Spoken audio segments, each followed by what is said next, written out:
So a first thing to know is that you will use the same papers for all types of surfaces, essentially for wood and for plaster. For metal, very often the first phase is a little bit more difficult. For this we will use something else. The numbers on the papers. So these numbers, they correspond to the number of corns per square centimeter.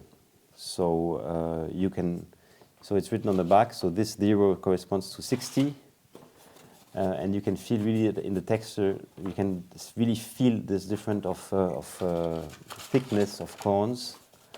So you feel it straight away, especially on these ones because they are totally new.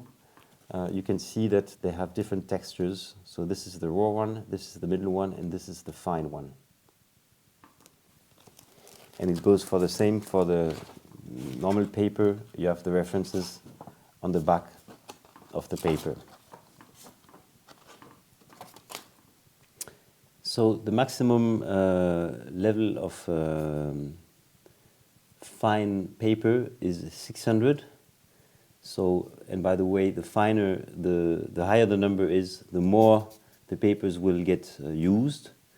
And this year you will use for working on very delicate appliances like wood, where you put some varnish.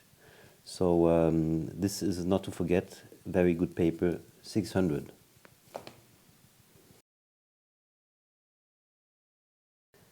The first thing to know about sanding is that it's generating a lot of dust.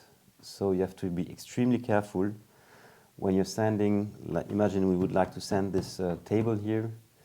Do it outside, because otherwise you will have dust all over the place up to the grenier. All the floors, everything will be full of dust. So be very careful about the dust. About protection equipment, as I told you, as there's a lot of dust, the most essential is this protection here. This will impede all the dust going into your lungs.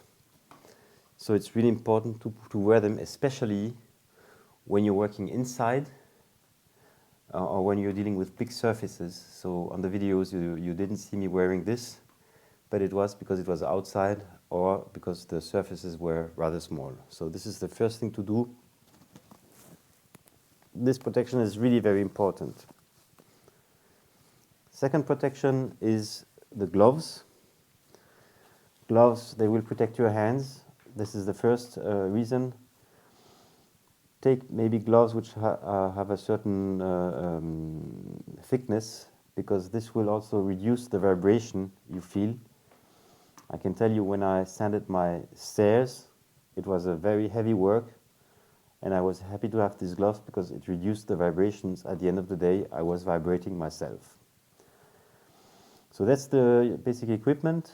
Now, if you are sanding ceilings, you definitely need also glasses for protecting your eye, otherwise you will have dust in your eyes.